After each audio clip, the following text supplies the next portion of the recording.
పలు జిల్లాలో వేలాది ఎకరాల్లో వరి పంట నెలకొరిగింది.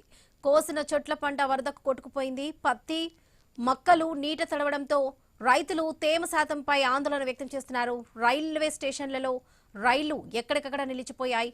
పలు రైళ్లను దారి మళ్లించారు. బస్టాండ్లోకి నీరు చేరడంతో చాలా జిల్లాల్లో బస్సుల రాకపోకలకు అంతరాయం కలిగింది. అత్యంత భారీ వర్షాల దాటికి ఉమ్మడి వరంగల్ జిల్లా వణికిపోయింది. రాష్ట్రంలోనే అత్యధికంగా హనుమకొండ జిల్లా భీమదేవరపల్లిలో 41.2 సెంటీమీటర్ల వర్షపాతం నమోదైంది. వరంగల్ జిల్లా పర్వతగిరి మండలం కల్లేడులో 34.8 సెంటీమీటర్ల వాన కురిసింది. మహబూబాబాద్ జిల్లా ఇనుగుర్తి, డోనకల్, గార్ల మండలాలను వాన ముంచెత్తింది. గ్రేటర్ వరంగల్ పరిధిలోని పలు కాలనీలు, అండర్ పాస్ లో ఉన్న ప్రదేశాలు నీట మునిగి రాకపోకలకు అంతరాయం ఏర్పడింది. ఎంజీఎం ఆసుపత్రి, హనుమకొండ బస్టాండు ఆవరణలు నీట మునిగాయి.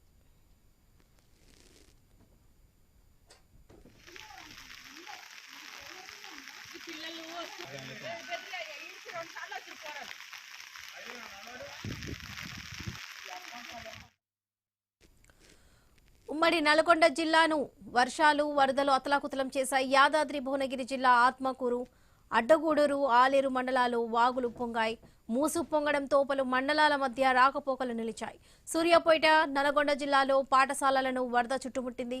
దేవరకొండ, కొమ్మెపల్లి ప్రాంతంలోని గిరిజన గురుకుల బాలుర పాఠశాల నీట మునగడంతో నల్గొండ ఎస్పీ శరత్ చంద్ర పవార్, ఎస్పీ మౌనికలు తమ సిబ్బందితో స్వయంగా పాఠశాలకు వెళ్లి విద్యార్థులను సురక్షితంగా బయటకు తీసుకొచ్చారు. సూర్యాపేట జిల్లా జాజిరెడ్డిగూడెం మండలం అర్వపల్లిలో కస్తూర్బా పాఠశాల జలదిగ్బంధమైంది. మూసి ప్రాజెక్టుకు వరద చేరుతుండటంతో అధికారులు 7 గేట్లను ఎత్తి నీటిని విడుదల చేశారు.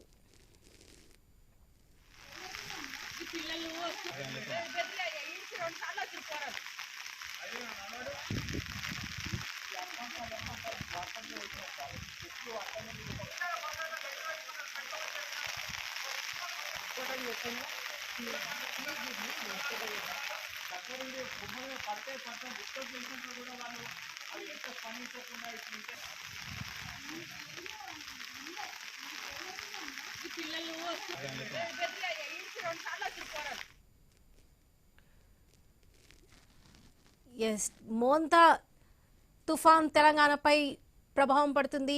భారీ వర్షాలతో ఉత్తర దక్షిణ తెలంగాణ జిల్లాలను అతలాకుతలం చేస్తుంది. ఇక వాగులు ఉధృతంగా ప్రవహిస్తున్నాయి. ఇదే విషయానికి సంబంధించి పూర్తి అప్డేట్స్ మా ప్రతినిధి ప్రవీణ్ అందిస్తారు. ప్రవీణ్, వరలక్ష్మి మనం చూసుకుంటే కనుక మోంతా తుఫాన్ మొత్తంగా 2 తెలుగు రాష్ట్రాలపైన విజృంభించిందని చెప్పాలి. దాని విధంగా చూసుకుంటే తెలంగాణలో కూడా ఊహించని రీతిలో తీవ్ర తుఫాన్ గా మోంతా తెలంగాణపై విధించబడింది. భారీ వర్షాల్లో ఉత్తర దక్షిణ తెలంగాణ జిల్లాలను అతలాకుతలం చేసినట్లుగా తెలుస్తుంది. వాగులు ఉధృతంగా ప్రవహించాయి. రహదారులు మొత్తంగా కూడా ఎక్కడ చూసినా కానీ ఆ ఏర్లై పారుతున్నాయి. వాహనాలు కూడా పలు చోట్ల వాహనాలు కొట్టుకొని పోయాయి. ఇల్లు చెట్లు కూలిపోయిన ప్రమాదాలు కూడా ఆయన చూసుకున్నాం. ఆ మొత్తంగా కూడా కొన్ని గ్రామాలను కూడా ఈ యొక్క తుఫాను వరదల కారణంగా ముంచెత్తిందని చెప్పాలి. మంగళవారం రాత్రి ఏపీలో తీరం దాటిన తుఫాను అనూహ్యంగా తెలంగాణ వైపు దిశ మార్చుకోవడం, రాష్ట్రంలో జనజీవనం స్తంభించిపోవడం, హనుమకొండ, వరంగల్, సిద్దిపేట, యాదాద్రి భువనగిరి జిల్లా, జనగామ, మహబూబాబాద్, నల్గొండ, సూర్యాపేట జిల్లాలో ప్రజలందరూ కూడా వణికిపోయినట్టుగా తెలుస్తుంది. వర్షాలకు పలు జిల్లాలో వేలాది ఎకరాల పంట నష్టం కూడా జరిగినట్టుగా తెలుస్తుంది. పంట మొత్తం నేల కొరిగినట్టుగా తెలుస్తుంది. అదేవిధంగా పత్తి మొక్కలు నీట మునగడంతో రైతులు అయితే తమ శాతం పైన మొత్తం తేమ శాతం పైన ఆందోళన వ్యక్తం చేస్తున్నారు. రైల్వే స్టేషన్లు కూడా ఎక్కడికక్కడ రైలు స్టేషన్ కూడా రైళ్లు నీరు నిలిచిపోవడం వలన పలు రైళ్లకు కూడా అంతరాయం జరిగింది. ప్రయాణికులు కూడా తీవ్రంగా ఇబ్బంది పడేలా తెలుస్తుంది. బస్టాండ్ లో కూడా నీరు చేరడం చేత మొత్తం బస్సులు కూడా ఎక్కడికెక్కడ కొన్ని జిల్లాలో ఆగిపోవడం జరిగింది. వాగులు వంకల కారణంగా కూడా అయితే బస్సు సౌకర్యాలకు కూడా అంతరాయం కలిగినట్టు తెలుస్తుంది. అత్యంత భారీ వర్షాలు దాటికి ఉమ్మడి వరంగల్ జిల్లా మొత్తం వణికిపోయింది. రాష్ట్రంలోని అత్యధికంగా హనుమకొండ జిల్లా భీమవరంపల్లిలో 41.2 సెంటీమీటర్ల వర్షపాతం నమోదైంది. వరంగల్ జిల్లాలో పర్వతగిరి మండలంలో కల్లేడులో 34.8 సెంటీమీటర్ల వాన కురిసింది. మహబూబ్నగర్ జిల్లా వ్యాప్తంగా ఇనుగుర్తి, డోర్నకల్ మండలంలో వాన ముంచెత్తింది. గ్రేటర్ పరిధిలో చూసుకుంటేగా పలు కాలనీలు, అండర్ పాస్లు ఉన్న ప్రదేశాల్లో నీడ మునిగాయి. రాకపోకలకు అంతరాయం కూడా ఏర్పడింది. ఎల్జీ ఆసుపత్రి, హనుమకొండ బస్టాండ్ ఆవరణలు కూడా నీట మునిగాయి. ఇటు ఉమ్మడి నల్గొండ జిల్లాను కూడా వర్షాలు వరదలు అతలాకుతలం చేశాయి. యాదాద్రి భువనగిరి జిల్లా ఆత్మకూరు, అడ్డగూడూరు, ఆలేరు మండలంలో వాగులు ఉప్పొంగాయి. మూసి ఉప్పొంగడంతో పలు మండలాల మధ్య రాకపోకలు కూడా నిలిచిపోయాయి. సూర్యాపేట, నల్గొండ జిల్లాలో పాఠశాలల్లో మొత్తం కూడా చుట్టుముట్టడం చేత కొన్ని ప్రైవేట్ పాఠశాలలతో పాటు ప్రభుత్వ పాఠశాలలు కూడా సెలవులు ప్రకటించారు. అదేవిధంగా చూసుకుంటే దేవరకొండ, కొమ్మపల్లి ప్రాంతంలో గిరిజన గురుకుల ప్రాథమిక పాఠశాలలో మొత్తం నీట మునగడం జరిగింది.